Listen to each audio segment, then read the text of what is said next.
Hello and welcome to the show. This week we've gone behind the scenes to have a look at what the SRU is doing to improve the game. Eddie Pollock tells us about a new network of skills coaches.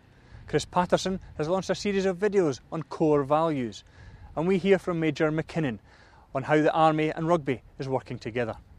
But first let's kick off with a wrap-up of the weekend's club rugby. Ayr march on with 6 wins out of 6, although Heriots put up a fight at Millbrae. Melrose got back to winning ways with a bonus point win at Aberdeen, while Gala won at Curry, and there were home victories for Boroughmuir and Edinburgh Accies, who scored 33 second-half points to blitz Dundee. So Ayr still out in front, Gala are second, with Melrose leapfrogging Curry to go third. At the bottom, Aberdeen are yet to win a game, despite scoring more points than 6 of the other teams in the league. In the National League, we also have an unbeaten club, Glasgow Hawks, who destroyed luckless Jed Forest 51-14 at the weekend. WATSONIANS inflicted a second defeat on Selkirk, while HAWICK won the Border Derby at KELSO, and there were wins for Hillhead Jordan Hill and Stewart's Melville on the road. Hawks then, with 29 out of a possible 30 points, are first. WATSONIANS a clear second, 7 points ahead of the progressing HAWICK, and with a third of the games played, Hamilton, Biggar and Jed Forest have some work to do to get their season kick-started. It was another weekend of mixed results for the Scottish teams in the Rabo Direct Pro 12. Edinburgh lost 32-12 in Newport, but Glasgow came from 13-0 down against Zebra after just 12 minutes to win 22-19. Edinburgh are back at Murrayfield on Friday night to face Italians Treviso, while Scarlets, Ulster and Zebra are also at home. On Saturday we have big games with Glasgow away to Cardiff and Leinster hosting Munster in Dublin. The SRU's Director of Rugby, Graham Lowe, is leaving to take up a new post in Aussie rules. What legacy will he leave? One of his appointments, Eddie Pollock, tells us about the changes they have made in specialist skills coaching. I think the biggest difference is that we've always worked with skills programmes for players, but the big difference now is that we're actually trying to engage the club and schools a lot more. So we're trying to let the school and club know the type of work that we're actually doing with the players to improve, for example, their throwing or their scrum half play, and give them the tools to help work with these boys when they're at club and school practice. The biggest thing, we probably see the boys once a month at the moment for skills training. The club school coach has seen them 6-7 times in between the times that we're seeing them, so he can obviously do a lot more to improve the players than we can. If he's got them for 35 weeks of the year, we've got them for 5 weeks, then they've got a huge part of the players' development. So our job is to try and give the schools and club coaches the tools to help improve the players as much as possible. From one ex-front row to another now, Ian McLauchlan has done much in Scottish rugby, but what does he remember of his own international career?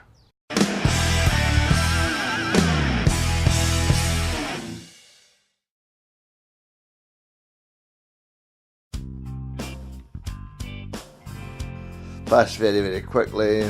We were beaten very narrowly. The game itself, physically and all that, didn't seem to be any different from a normal Jordan Hill Glasgow game.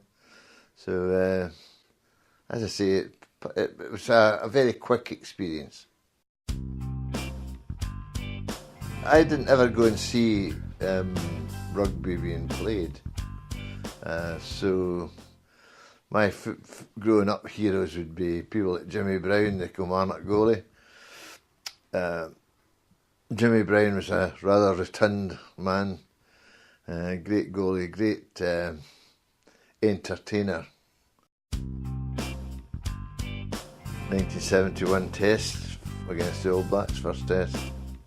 Scored the famous try, won. And I think we won against all the odds, because when I look at the All Blacks now and I see the intensity with which they played exactly the same way in 71. I mean, I have never played in a game that moves so fast. They were just at you all the time. In attack, they attacked with speed. And fortunately for us, not with a great deal of accuracy in that day, but our defence was fantastic. But the game that is etched in my mind is the first game that I captained Scotland against Wales, when we beat them by a single point. And that was the day that I asked the selectors to come in and sit in the changing room with the players. before the game, and I asked Hector Munro if he would ask the selectors to leave the changing room, and they very reluctantly did. And HAWICK says, "You realise if we don't win today, you'll never play for Scotland again?" And I said, "Yeah, I do. That's why I've got to tell you guys how to win." Very high on the list would be Mervyn Davis. Mervyn was a fantastic player, and he did things that were way beyond his time. So I think he would be, if you were having a pick of players, you'd pick Mervyn first. If you said to me, who is the best Scottish rugby player that I have ever seen, I would have to say Gary Armstrong. I think Gary is and was the most remarkable player. He had great leadership skills. He was an immense player in defence and attack, and every time he went on the field he gave everything, whether it's for Jed or Scotland, it didn't matter. So I would name Gary as the best player I've ever seen.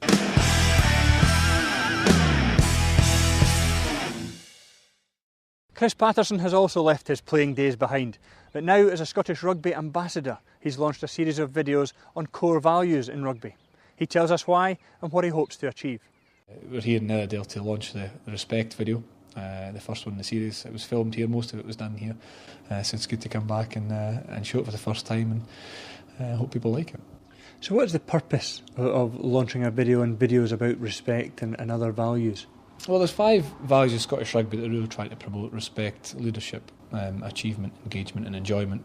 But they're just words. They don't really mean... They mean different things to different people, and I think immediately people think with values, they think of dictionary definitions. So as I said, what we've tried to do is bring it to light, and just through small stories from behind the scenes, from international days. I've spoken to some fellow international players. I've spoken to club players. I've spoken to kids, to mums and dads, to parents, you name it. So the drive was to cover Scottish rugby, and there must be a million different examples of how respect's shown in rugby. I've chosen one that was important to me through my career, but there must be millions of more. You think of who sits in the back seat of the bus, or who picks a medic's bags up in away games, stuff like that we'd love to see other people's take on it. So these videos are just my take on a few things, and we'd love guys to sort of take ownership of it right across Scottish rugby, and upload their own clips from phones or cameras from their own clubs and school teams to Twitter at Scotland Team.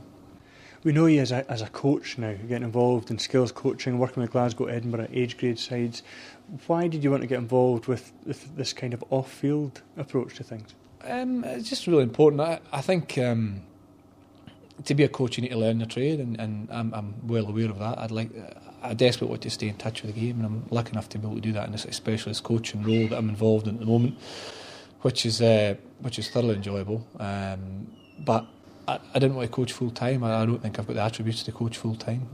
And Scottish Rugby offered me this role, which I'm absolutely loving, thoroughly enjoying it. And I say a lot of it is coaching. Going from 150 primary fives in Sighthill last Thursday to up in Inverness to Aberdeen to Glasgow, down here in the Borders. I'm going to Orton and Shetland next week. So a lot of the ambassadorial stuff is coaching, but this was a nice wee project we had working on as well. So thoroughly enjoying what I'm doing. The specialist coaching is really important. It's mainly working with guys in the sort of 16 to 20s age bracket, the regional sides across Caledonia, Glasgow, Edinburgh and Borders, and also the national sides from 16s, 17s, 18s and 20s. There will be a big show of military support around the Scotland-South Africa match this November. So we caught up with Major Norrie McKinnon from One Scots about the relationship between rugby and the forces. How important are these charities, and what do they do for the Army? The charities are a fantastic organisation for us. They do such a lot of hard work in the background, raising money from various activities they put on, and basically they generate a lot of funds. Not just money. The money is obviously very important, but it's also the interaction that the soldiers have with the charities as well, which we see as a very, very, very important part of what we are as an armed force. And in terms of rugby plays quite a big part in One Scots, doesn't it? Yes, that's correct. We've obviously got our Fijian element, but we also have a lot of local boys from the borders who enjoy the rugby. So rugby and all sport in general plays a very important part of being in the armed forces, because it instills sort of self-discipline, it instills fitness, friendship, camaraderie, all sorts of elements there, which is part and parcel of being in the armed forces and particularly being a soldier. Looking ahead to this week's club fixtures now, Rayburn Place prepares for a big clash as Edinburgh Accies look for their third win in a row. Dundee and Stirling also have big games at home to Gala and Curry.